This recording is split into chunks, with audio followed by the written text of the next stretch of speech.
en la epístola a los Hebreos, en el capítulo 4 de la epístola a los Hebreos,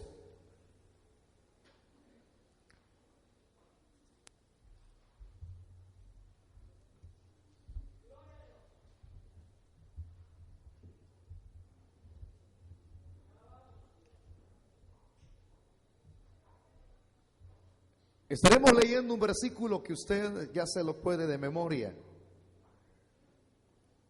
Y digo de memoria porque repetitivamente usted lo anda mencionando cuando necesita que Dios lo respalde, máximamente cuando alguien es líder. El versículo 12 del capítulo 4.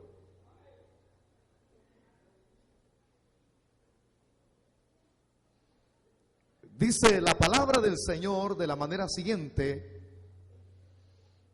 porque la palabra de Dios es viva y eficaz y más cortante que toda espada de dos filos, y penetra hasta partir el alma y el espíritu, las coyunturas y los tuétanos, y discierne los pensamientos y las intenciones del corazón. Si es tan amable, tome su asiento, por favor, hermano.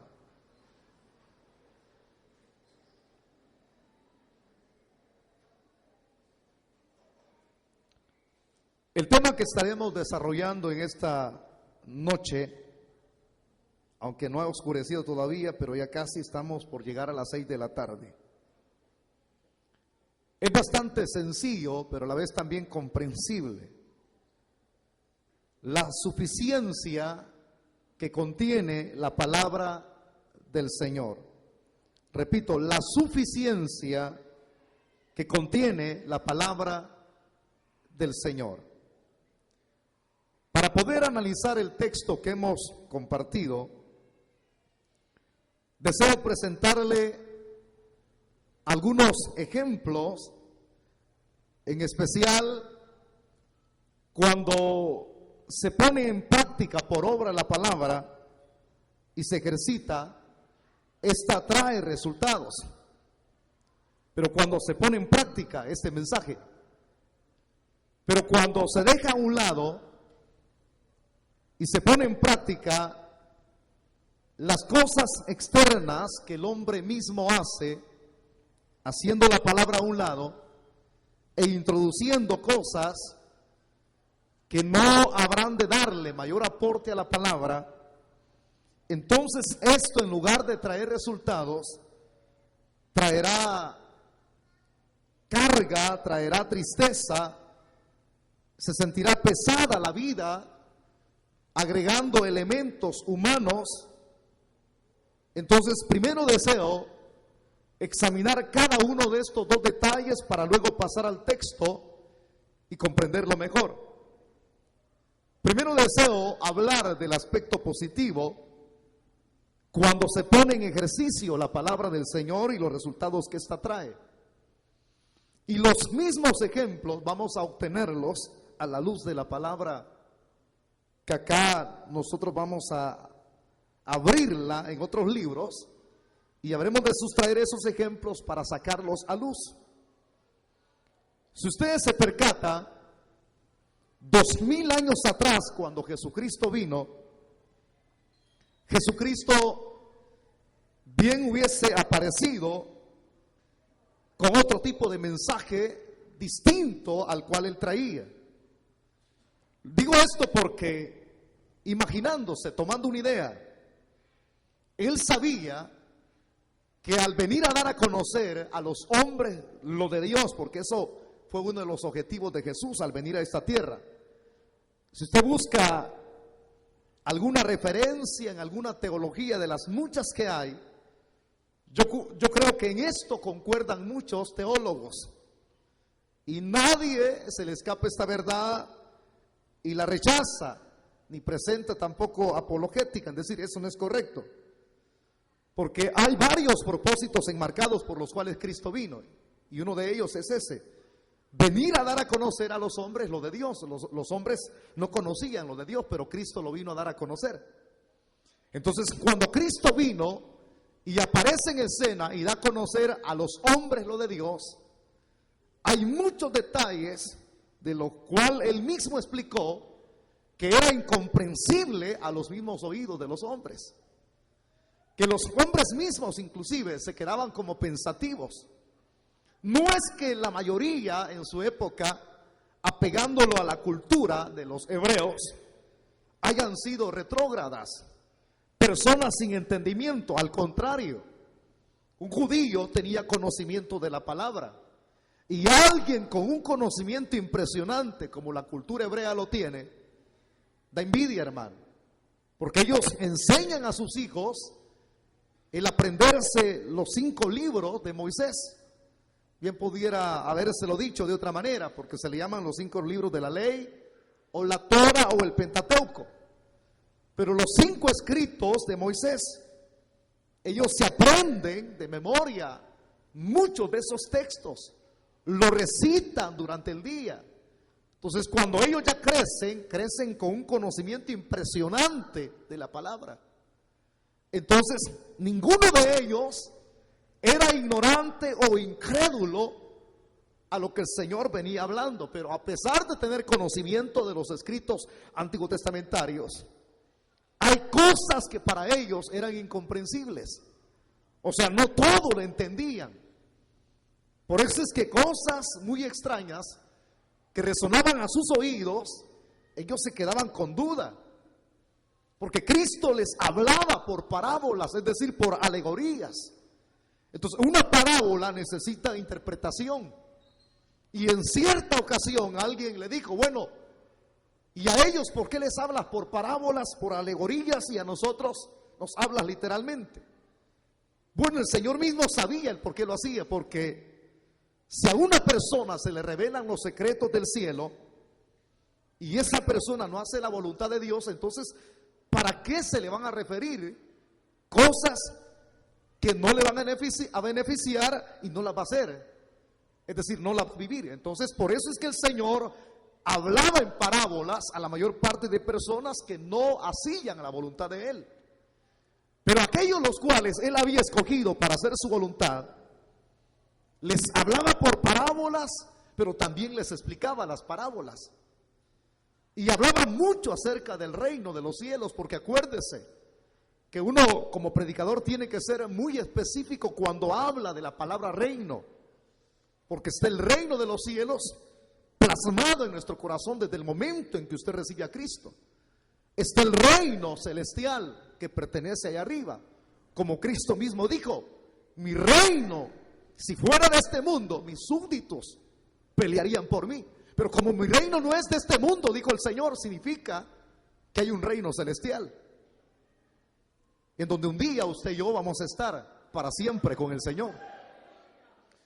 Entonces, las expresiones extrañas, para algunos que no entendían nada, como el caso de Nicodemo, imagínense, un maestro de la ley, un experto en la ley, hablar como aquel tipo de expresiones que Cristo decía con sus labios y resonaban a los oídos de Nicodemo incomprensibles. Tienes que nacer del agua y del espíritu.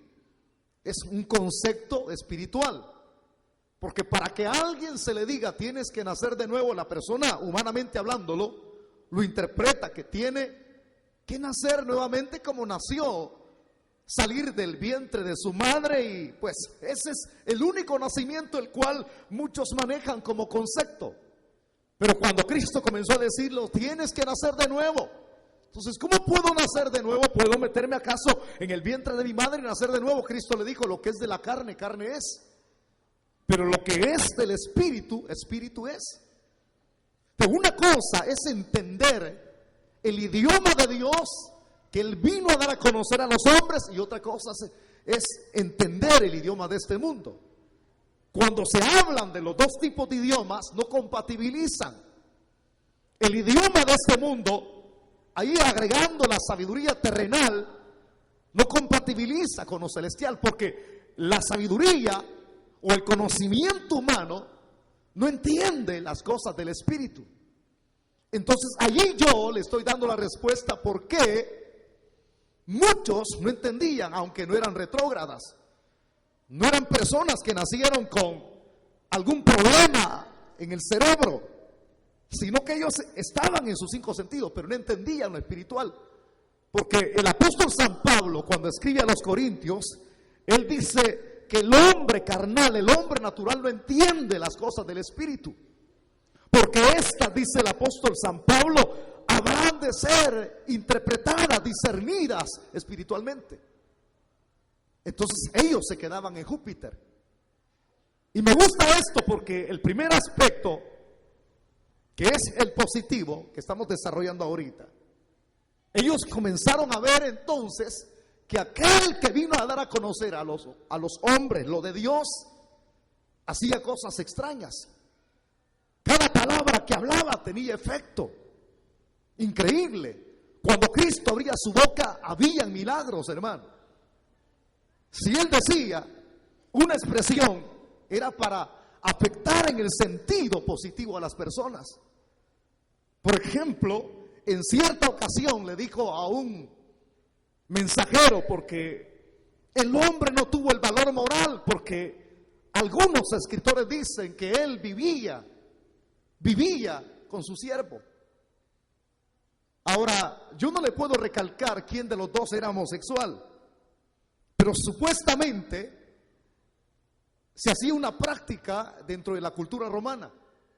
Y es que dentro de las legiones romanas habían personas que eran homosexuales. No eran así, ¿qué le digo? Personas que se declaraban, así como sucede hace poquito en los Estados Unidos, en el ejército ya salió y ya dieron el aval, la aprobación. Antes las personas vivían asolapadas, los hombres. Hoy no, ya están declarados, y dice el reporte que dieron hace poco, el Estado Mayor estadounidense dijo: ya pueden ustedes agregar personas, o sea, homosexuales al ejército, pueden participar. Y el comentario que algunos agregan es que este hombre vivía con el siervo, vivía con el que estaba enfermo en la casa, así, el centurión. O sea, ellos dos, porque era un amor tan grande. Ahora, yo respeto la idea de un amor filial, yo respeto esa idea, pero ya un amor erótico entre hombre y hombre, allí sí no respeto eso y no me lo trago. Allí sí pongo la palabra del Señor, no pongo mi palabra, sino la palabra.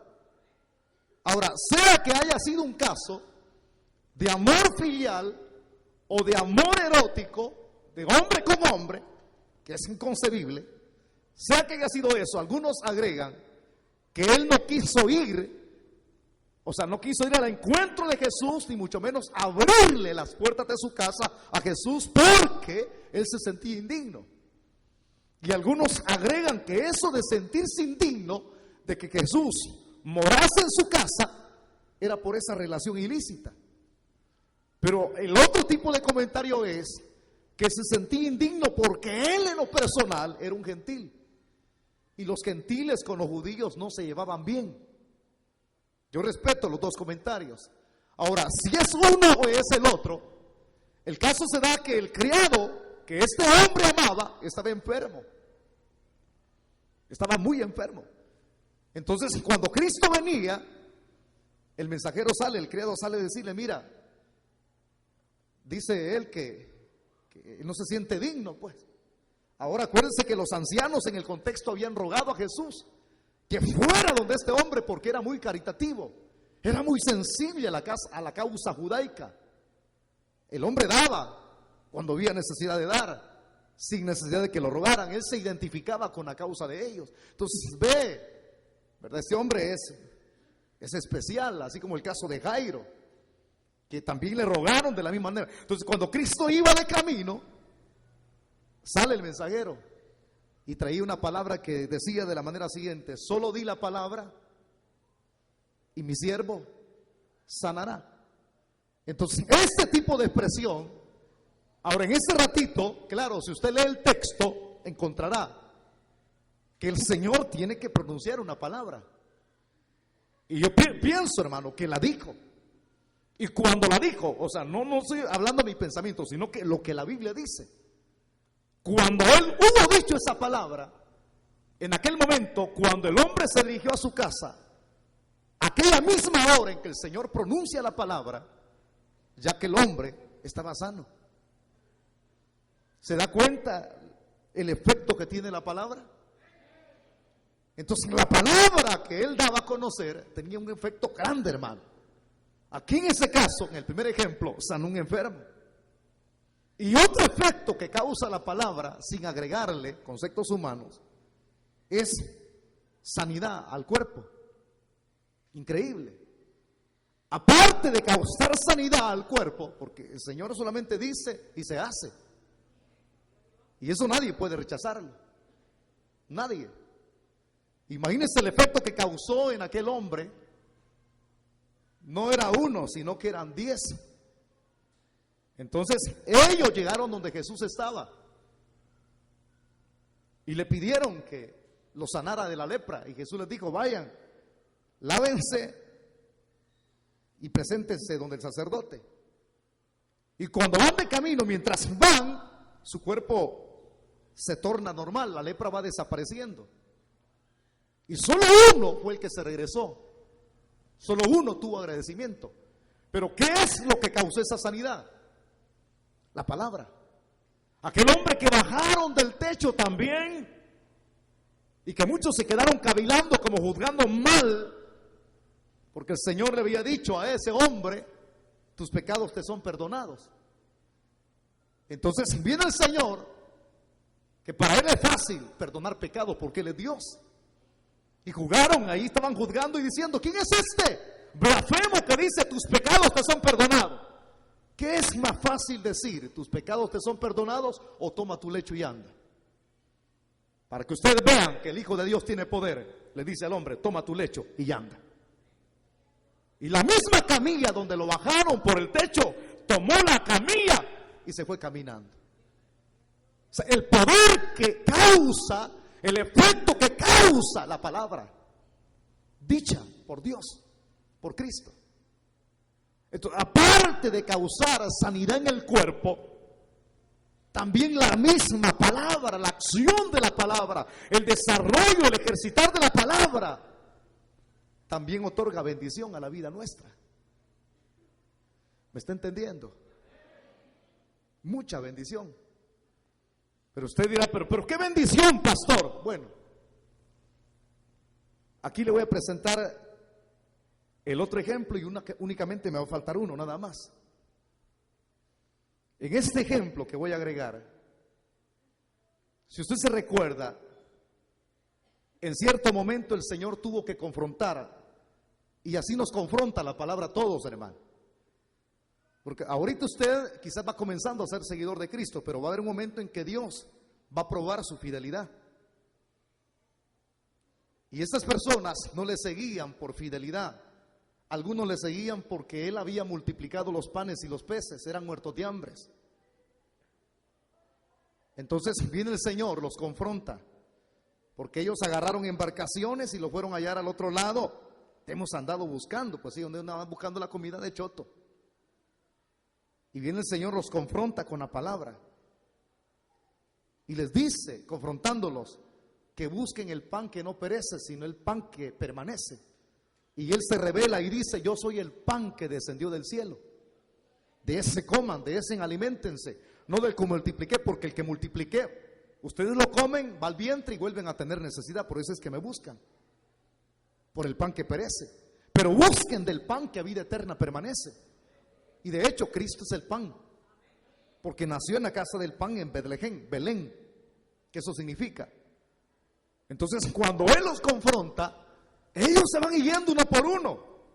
Y alguien agrega una expresión y dice: Señor, se están yendo, se van, Señor.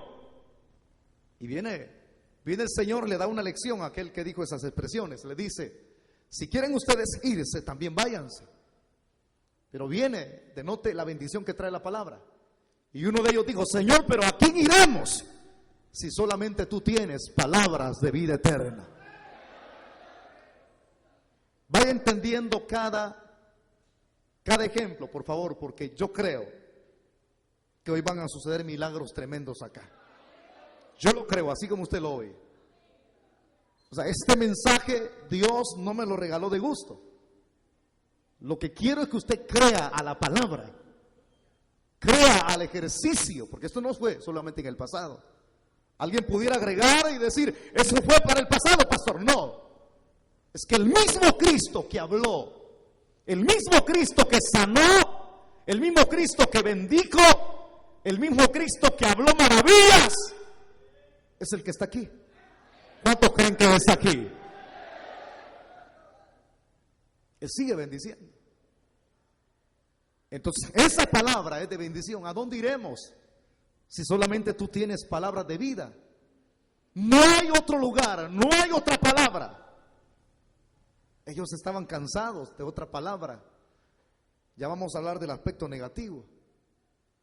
Pero aquí viene el último ejemplo. La palabra que Cristo hablaba resucitaba.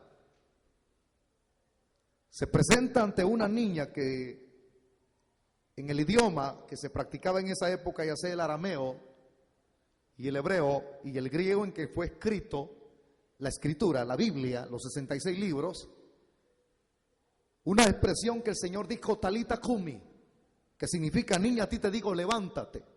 La gente llorando murió, pero Él dijo: niña, a ti te digo, levántate. La resucita y la levanta por el ejercicio de la palabra. Una mujer estaba allá llorando y él estaba a la puerta de la ciudad de Naín, así lo dice la Biblia, y lloraba y viene y él se acerca y dice: no llores, le dijo a la mujer. Y cuando le dijo: no llores, es porque le va a dar una respuesta a Dios, y Dios le dice lo mismo a usted. La acción de la palabra, vea, cuando él se acerca al féretro, lo toca, y ya de haber pronunciado: levántate, bajaron el féretro y el muchacho salió y se lo regresó a su mamá. Cuando, siempre involucrando el otro ejemplo, este mismo ejemplo, se presenta al cuarto día la tumba de Lázaro, solo dice: Lázaro, y el muerto sale. Cuando se presentaron tempestades, solo le dijo al mar y al viento: quédense quietos y mudos. Si entendió todo esto, es fácil de entender el texto que vamos a leer. Pero veamos el plano, o sea, la otra cara de la moneda, el plano negativo. Cuando se trata de agregar a esta palabra elementos humanos, lo viene a distorsionar todo. Ejemplo número 1. Como los judíos tenían cauterizada la conciencia y el corazón, parece ser que no tenían comprensibilidad, discernimiento de la palabra. Hombres, la Biblia nos hace sabios, hermano. Si yo le preguntara a usted: hermanos amados, ¿dónde creen que están los hombres más sabios de este planeta? Algunos, porque leen y estudian, me dirían: pastor, pues usted me está preguntando por las mentes dotadas, por las cabezas grandes. Yo le diría: están allá en la NASA los científicos. Parte de ellos son judíos. Si usted me dijera: esos son los hombres, los homo sapiens, los pensantes, una sabiduría impresionante. O alguien podría decirme, porque lee y busca en internet, el niño más dotado de todo el mundo, ahí anda por los 13 años. Y un chico que puede 5 o 7 idiomas y va escalando, ya está en la universidad. Sé que pasó todos los grados que usted ahorita va comenzando, los que están estudiando. Y de esa edad en la universidad, sí, que súper más inteligente, una mente dotada. Pero no es ese el ser más inteligente, el ser más sabio. Si le preguntara en el pasado cuál fue el ser humano más inteligente, bueno, ahí sería otra cosa. Yo agrego 2, Adán y Salomón, pero hay uno que supera a Adán y a Salomón. y es Cristo. Pero pensando en el presente, ¿dónde están las mentes más impresionantes? Los sabios de este mundo, ¿dónde están? Dice Pablo. Bueno, algunos dirían en la época de Pablo, los griegos. Otros dirían los judíos piden señales y los griegos piden sabiduría. Aquellos filósofos que andaban allá en el Partenon, donde exponían sus discursos, los filósofos. Eso fue en el pasado, pero ahora ¿dónde están los más sabios? Dice la Biblia, le voy a agregar esto, que Dios reveló estas cosas a los más pequeñitos. Si Dios revela estas cosas y los pequeños le entienden, entonces ¿quiénes son los más sabios? Mire que tiene la par. Usted lo ve, lo ignora, chiquito, orejón, cabezón, ojos así saltaditos, ojos sumidos, con el pelo parado, sin pelos algunos. Ese que usted tiene la par es uno de los pequeñitos a quien Dios reveló esto que está escrito acá. ¿Dónde están los sabios de este mundo? Júzguelo y analícelo, por favor. Ya no son los griegos. Por eso es que el consejo de Pablo a Timoteo era: estudia las Escrituras, porque estas te pueden hacer sabio para la salvación. Escudriñen las Escrituras, escudriñenla. El que lee la Biblia, cállese, aquí se encuentra todo, hermano. ¿Quiere leer geografía? Aquí está. ¿Quiere saber de arqueología? Aquí está. ¿Quiere saber cuál es la conducta de los hombres? Aquí está. No se vaya donde el psicólogo, aquí está todo. ¿Qué hacer para criar a los hijos? Aquí está. ¿Qué hacer para poder cuidar de la mujer? Aquí está todo. ¿Cómo puedo ser obediente? Aquí está todo. ¿Cómo hago para sanear mi cuerpo y mantenerme saludable? Aquí está todo. No hay nada que la Biblia no lo tenga, todo lo tiene. Todo. ¿Entendido? Entonces, pero vienen los hombres, se creen sabios. Y así fue en la época cuando Cristo aparece. Y creían entender la palabra, pero no la entendían. Habían leído la Biblia de pe a pa, de Génesis hasta Malaquías.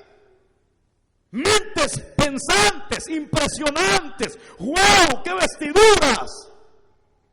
¿Qué tipo de vestiduras blancas? ¡Oh, hombre! Es impresionante, los maestros de la ley.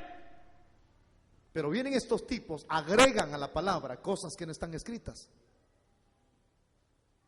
Y comienzan a introducir conceptos humanos a la palabra.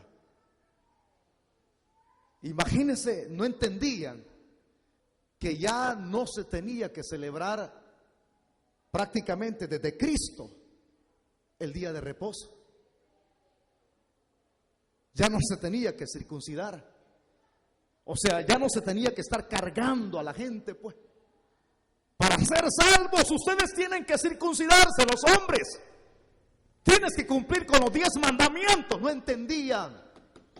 Atención. Que lo del pasado quedó obsoleto. Ya no está en vigencia. Ahora iniciaba en Cristo una nueva dispensación que se le llama la dispensación de la gracia. La dispensación de la ley quedó obsoleta, quedó pasada de moda. Pero en estos, tratando de entender y de agregarle la palabra, comenzaban a decir: hagan esto. E inventaron conceptos que se le llama humanos tradiciones. Las tradiciones no compatibilizan con la palabra. O sea, es un antagonismo agregar a inventos de hombres a la palabra. Choca. Pero comenzaron a agregarle tradiciones de los ancianos, tradiciones de hombres. Y decían: usted no puede ser salvo si no guarda el sábado. ¿Cuándo eso ya quedó pasado de moda? Porque el reposo del ser humano no es el celebrar un día. Y hay muchas personas que están en sectas y no entienden. A mí me causa mucha tristeza donde veo miles de personas en cestas, absteniéndose de bañarse el día sábado, absteniéndose de cocinar el día sábado. No hacen nada el día sábado, porque siguen guardando el sábado. No entienden la Biblia. Parece ser que tratan de agregarle a la palabra, o la distorsionan, no le agregan, sino que la distorsionan, y siguen guardando el sábado. Pues así estaban estos maestros de la ley. Ponían cargas que ni ellos mismos podían llevar. Palabras agregadas sin entender a lo que ya estaba escrito. Ellos se ponían y acosaban a la gente, estafaban a la gente. No, hombre, cuando esos individuos hablaban, la gente sabía que eran ladrones y salteadores. Porque Cristo mismo lo dijo claramente. Los que aparecieron, así lo voy a parafrasear, antes que mí, eran ladrones y salteadores. Así que esas personas hablaban por sí mismos, agregaban expresiones tratando, yo no sé, porque yo creo que el ser humano sabe lo que está haciendo, hermano. Sabe lo que hace porque tiene razón, tiene conciencia. Nadie es inepto para no entender lo que está haciendo. Yo creo que ellos hacían eso, agregando, estaban suicidando, matando a la gente, cometiendo genocidio en contra de la gente, cargándola.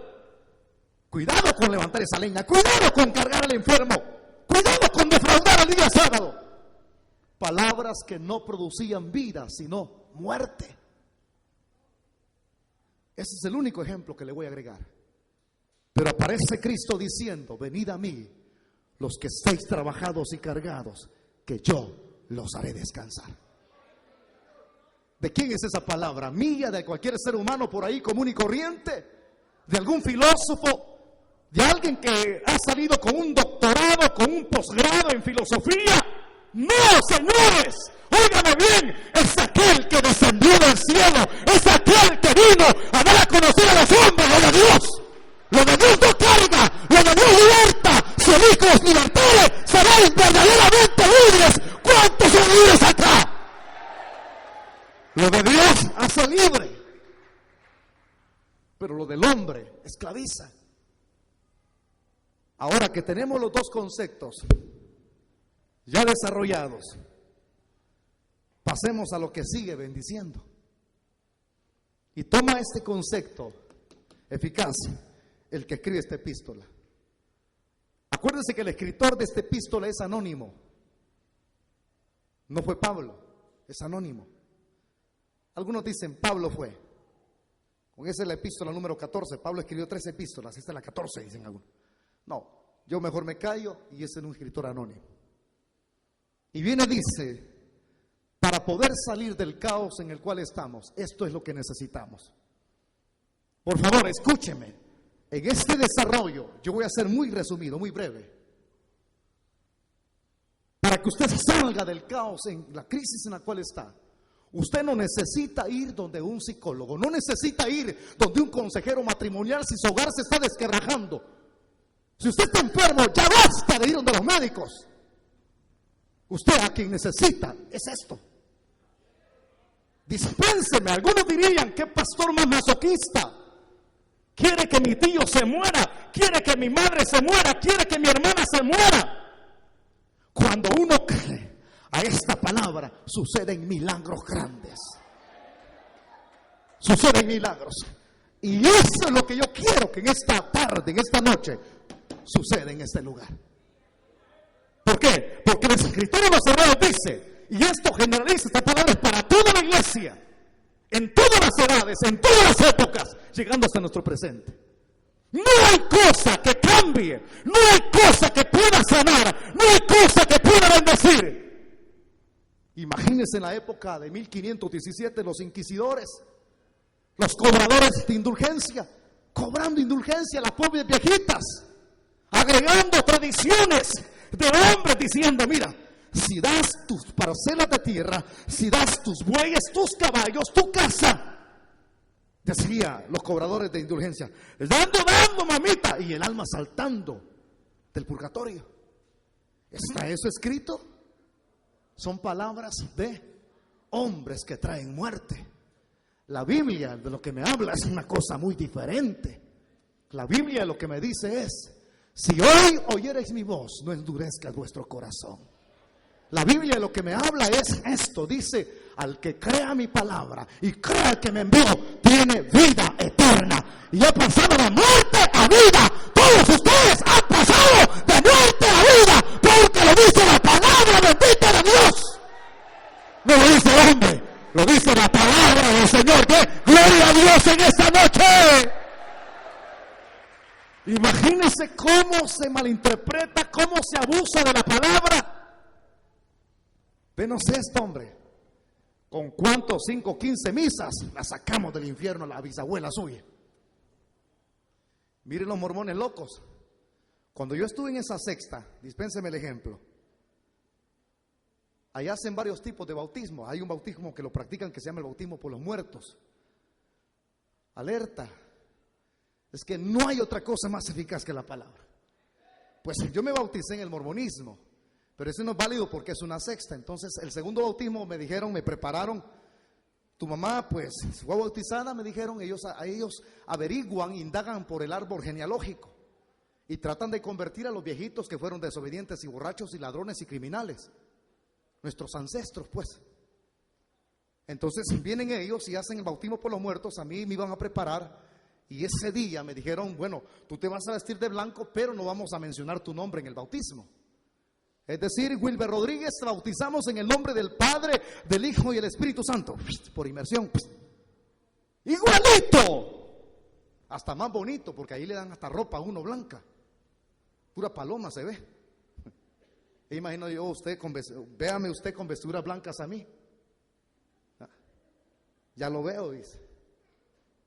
Entonces ellos dicen: ya no lo vamos a hacer así. En este segundo bautismo vamos a mencionar el nombre de su madre. Es decir, mi mamá se llamaba María Lidia Ángel Rodríguez. Entonces iban a decir, yo representando a mi madre en vida, ellos iban a decir: María Lidia Ángel Rodríguez, te bautizamos en el nombre del Padre. Era mi mamá en mí. ¿Está eso aquí? Son palabras agregadas por los hombres. Cristo mismo dijo estas palabras: id por todo el mundo y prediquen el evangelio, y todo aquel que crea y sea bautizado será salvo. Eso es. No te digo: representa a tu abuelito que murió siendo un brujo. No, la salvación es individual, es personal. Si tu abuelo no quiso nada, tú no vas a pagar por lo que tu abuelito hizo, tú vas a dar tu propia cuenta. Por eso es que cuando alguien es invitado acá a la iglesia, usted no se deje amedrentar por los familiares. Te voy a dar permiso, dice la mamá, pero cuidado con que te haces evangélico. Usted no atienda a esos consejos negativos. La salvación es individual, sálvese quien pueda. Si usted está aquí. Entonces los hombres distorsionando las palabras del Señor, tratando de confundir a la gente, agregando cargas. ¡Ay! Para ser salvo tiene que peinarse, tiene que vestirse así. Me inquieta la barrera, los paradigmas que ponen en el evangelio, cuando la misma escritura dice, claramente lo dice: si el Hijo os libertare, seréis verdaderamente libres. No es religión que nos ata a preceptos de hombres, es la palabra. Sigue bendiciendo. Y por eso es que el escritor dice: porque la palabra, dígalo fuerte conmigo, porque la palabra de Dios, dígalo fuerte, de Dios. ¿De quién es la palabra? Y no de los hombres. El efecto, la palabra de Dios, dice, es viva. Ahora agregue el aspecto negativo que les expliqué en la introducción. ¿Qué son las palabras de los hombres? Son palabras que producen muerte. Si alguien está enfermo, lo mata. Si alguien está decepcionado, dice: pégate un tiro. Si alguien tiene problemas familiares, deja a la mujer que tienes. Palabra de hombre. Pero la Biblia dice que esta palabra es de Dios. Y toda palabra que emana de la boca de Dios es viva. ¿Cuántos dicen amén acá? Y se lo voy a demostrar. Es viva porque produce vida. Así como usted está oyendo ahorita, dígalo fuerte: produce vida. Pablo dice en una de sus epístolas, dice: y Él os dio vida. ¿Por qué? Porque usted y yo estábamos muertos en delitos y pecados. Cuando estamos muertos en delitos y pecados, no hay religión, no hay santo, no hay papa que nos pueda sacar de esa condición. Pero sí hay una palabra que fue enviada de arriba. El Dios hecho carne la trajo acá a nosotros. Esa palabra, cuando es expresada como un rema, causa milagros. Porque es viva. No mata, no debilita, sino que es viva. Entonces aquellos que estábamos muertos como zombies, andábamos, hablábamos, caminábamos, movíamos los brazos, movíamos los pies, oíamos, pero como muertos.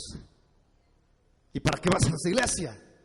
Es que ahí hay vida, ahí hay palabra. No, hombre, venite con nosotros a la religión. Éramos muertos, éramos guiados bajo los mismos dictámenes de nuestro corazón. Hacíamos las cosas que el tata Satanás nos decía que hiciésemos, muertos. ¿Quién podrá resucitar a una persona en tal condición como la que está? La palabra. Porque Pablo dice, os dio vida cuando estabais muertos en delitos y pecados. No hay cosa que produzca, si usted quiere ser feliz, reciba la palabra. Si usted quiere enmendar sus situaciones que tiene, que no puede ni hacerlo, ha metido manos en los problemas más se han intensificado, le traigo una respuesta. La palabra es viva. Todo aquel que viene aquí no vuelve a ser el mismo. Porque esta palabra no es palabra de ningún loco, de ningún hombre por allá que vino de Europa y que alguien pues dijo que tuvo revelaciones y que pues ahí tuvo un éxtasis y le entraron un montón de malos espíritus, demonios, y comienza a escribir un libro. Nostradamus. Esta palabra sí produce vida. Al que está más desahuciado, más decaído, más enfermo, es viva. Yo que usted estaría diciendo amén, amén, amén, amén, amén, amén, amén, amén, amén. Mire, el cambio que usted ve que tiene la par, el cambio, ¿quién lo produjo en esa persona? ¿Quién transforma a un pandillero? El gobierno no puede cambiar pandilleros, no puede cambiar pandilleros. Una persona pandillera es la lacra, dicen ellos, es un paria. Pero de Dios que tiene misericordia de un paria, de una lacra, de algo inservible en este mundo, la palabra se puede cambiarlo, porque la palabra produce vida y vida en abundancia. Sin que usted se percate que está a la par suya, era el peor malacate de Chalcapa. Pero esa es la palabra, es la que produjo vida. Dígalo fuerte conmigo, la palabra es viva, porque yo estoy vivo. No hay otra palabra. Por eso es que razón, discípulos, pero ¿a quién iremos? Si solamente tú tienes palabras de vida eterna. ¿Quiere ir al cielo un día? Ni tiene la capacidad de pagar $1 millón de dólares como ese señor de los de Rusia, que dice que va a ir en su segundo viaje lunar, pero hoy sí va a bajar y va a pisar pie en la luna. Y más que ir a la luna, va a ir a Marte. Usted y yo vamos a ir a Marte, a Júpiter, a Saturno de Choto. Vamos a pasar por ese montón de planetas con un cuerpo glorificado. ¿Lo creen ustedes? Porque la palabra es viva, sin pagar nada. Pero ¿qué más es la palabra? Dice que es eficaz. La palabra eficaz es la expresión que se utiliza en el griego, energes, que significa a algo en acción, a algo activo y a algo efectivo. Es decir, que la misma palabra, aparte de dar vida, porque es viva, da energía. Cuando alguien oye esta palabra, puede ser el peor incluenque, el peor paralítico espiritual, pero Dios me lo levanta de la silla de ruedas. Puede ser el peor de los seres humanos. He caído en lo más bajo, pastor. La palabra te levanta. Imagínese, llegue usted a un hospital, practique lo que le voy a decir, pero practique solamente un lado, el otro lado no. Llega usted a un hospital y de repente ve a usted a un enfermo y diga, hermano, ¿cuántos días tiene estar en el hospital? Entonces el enfermo le va a decir, 15. Hermano, pero usted está bien delgadito, dice, bien, ya pesa poco. Yo creo que ni va a durar los 20, hermano. Se lo acabó. Ese es el lado negativo. Pero llega a un hospital y emplee esto y dígale, hermano, yo estuve en este hospital, estaba peor que usted, los médicos me desahuciaron, pero el Señor me sanó. ¿Cuál de las dos palabras va a producir aliento al que está tirado en la cama? La última. Pues déjeme decirle una noticia, que esta es la primera y esta es la última. Cristo dijo, yo soy el alfa y la omega, el principio y el fin. Esta palabra, aparte de dar vida, da energía. Algunos decíamos, ya tengo 60 años y no hago nada. Pero algunos ya están más hipotes que saber qué. Porque en el mundo muchas cargas lleva uno. Y uno se llega hasta acostumbrar a un estilo de vida donde le dicen, ya eres viejo. Y uno dice, amén. Así le dice al diablo, viejo soy. Eres esclavo, amén. Pero hoy no, hoy yo no me creo eso. Viejo los caminos, hermano. Porque en Cristo tenemos energía. ¿Cuántos se sienten cipotes aquí? ¿Ah? Mira la viejita de 80 dice, ya quiero novio. ¿Ah? Ya andan buscando novio. Porque creen cipotes, eso es energía, hermano. El que no quería nada después de estar enfermo, hoy activa. Porque eso es lo que hace la palabra. Es viva y es eficaz. E inclusive en áreas donde usted no ha visto que la palabra afecta en verdad.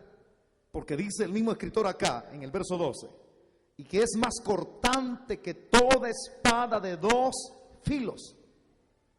O sea, no hay nada que la palabra no pueda hacer porque lleva doble filo. Si alguien dice, aquí no, la palabra lo hace. O sea, todo lo que usted necesita en donde ella pueda obrar, que es el área interna, la palabra va haciendo destrozos para su bien. El pulmón dice, aquí no. La palabra dice, sí, aquí sí. Pero cuando ella corta las partes que están malas. El pecado que estaba inundando el corazón, telarañas, moscarrones, garrapatas, cucarachas, arañas de caballo a un lado. Por eso es que Él sacude y limpia la casa que le pertenece al Espíritu Santo. Porque va preparando la habitación. Vea lo que dice el versículo 12 también. Es como espada de 2 filos que penetra hasta partir el alma, el espíritu, las coyunturas, los tuétanos, y discierne los pensamientos y las intenciones del corazón. No hay área en donde la palabra no afecte. Y cuando la palabra penetra y afecta todas las partes internas, porque ese es en síntesis lo que debe entender, entonces discierne los pensamientos. La palabra sabe qué es lo que va a hacer, hermano. Pero la palabra de Dios, pero la palabra del hombre mata. La palabra del hombre muchas veces debilita. La palabra del hombre no le da empuje. Pero cuando hay este tipo de palabra, recibimos los mismos efectos que muchos recibieron hace 2000 años atrás.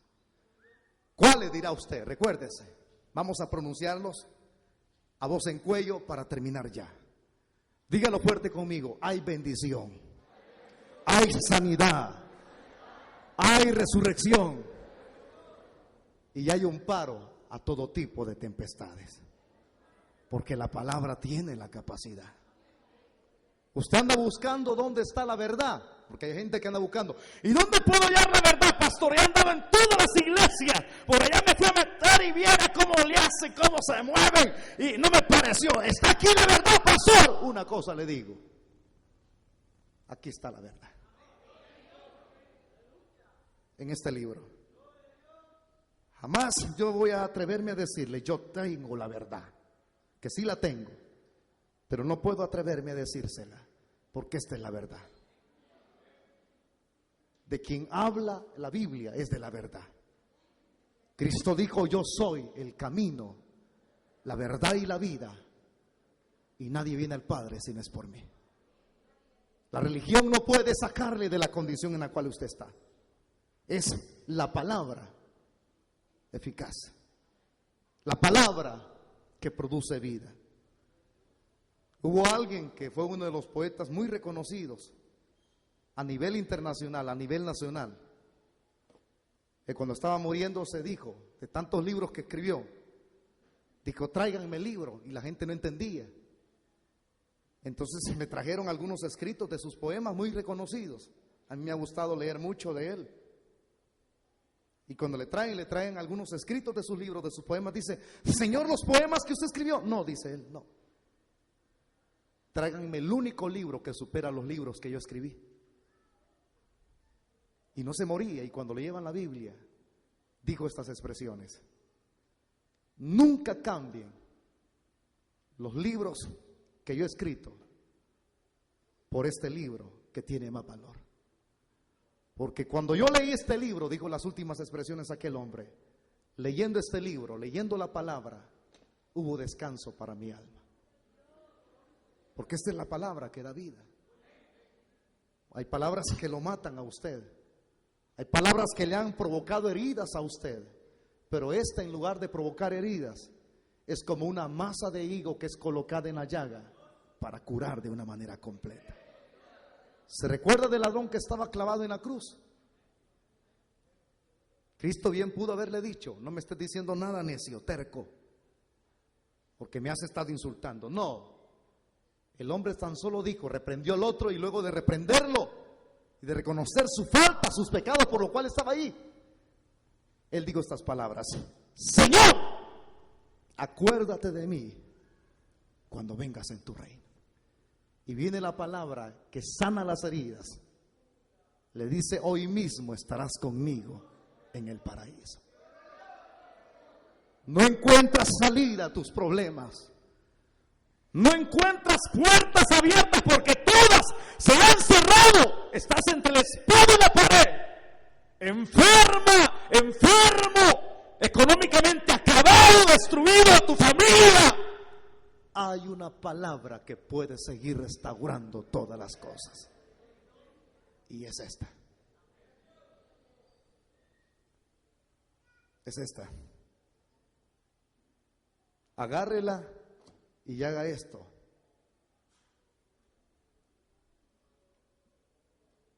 Es como que si fuera un cesto de una basura y vaya a hacer lo mismo para su casa.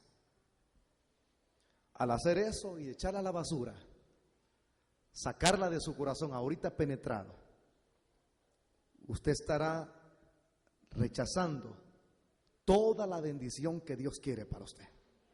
Pero si viene usted, la recoge y dice: no, mi vida está hecha añicos y es una basura, yo la voy a incluir. Y si la incluye, todo aquel que la incluya y la guarda en su corazón es el hombre más feliz de este planeta. La muestra de esos felices, no infelices, sino felices, son ellos que están acá. ¿Dónde están los felices aquí? Esa es la muestra. Porque la felicidad no la da el dinero. No la da el dinero la felicidad. El hombre pudiera granjearse al mundo, ganarse al mundo con todo lo que tiene, pero el dinero no da felicidad. Yo se lo digo porque vengo en el pasado de tener un buen empleo. Era un joven de 19 años. Lo que un joven puede desear, yo lo tuve. Di mucho dinero en mis manos. Y le digo, de un día para otro, yo no tenía ni 5 ya. Pero cuando tengo esto, usted no puede cargar nada, pero es feliz. Porque la palabra lo hace feliz. Y uno siente deseos de vivir porque hay energía. Si hoy estuvo mal el día, mañana va a estar mejor. Si hoy pues el diablo nos dio por aquí, por allá, mañana viene la claridad, viene la luz y vamos a seguir adelante. Pero hay esperanza en la palabra. Si usted quiere que sus hijos sean convertidos y salgan de la cárcel, crea en esa palabra. Pablo fue muy sencillo al decirle al carcelero: cree en la palabra, cree en el Señor Jesucristo y serás salvo tú y tu casa. No ha podido cambiar con las muchas tundas que le da los hipotes. Más tercos se hacen. Se les da una tunda, se les ciñe la espalda, los pies. No cambian. Pero esto no falla. Esto no falla, hermano. No falla. Yo ya veo a sus hijos llorando enfrente del altar del Señor. Los veo en el futuro, a sus propios hijitos que usted no cree que es imposible que salven. Sus mismos familiares, su papá, su esposo, los veo siendo diáconos de esta congregación. Porque si seguimos dando esto y no agregándole otra cosa, esto no falla. Por eso es que hoy en esta noche, el que vino por un milagro, el que vino por sanidad, solo crea la palabra. Haga como aquella mujer que se fue detrás y se metió y tocó la orla, el adorno del manto. Y el Señor dijo: alguien me tocó. Había una mujer allí. Haga como el centurión, solo di la palabra y mi siervo sanará. Cierre sus ojos. Incline su rostro, por favor.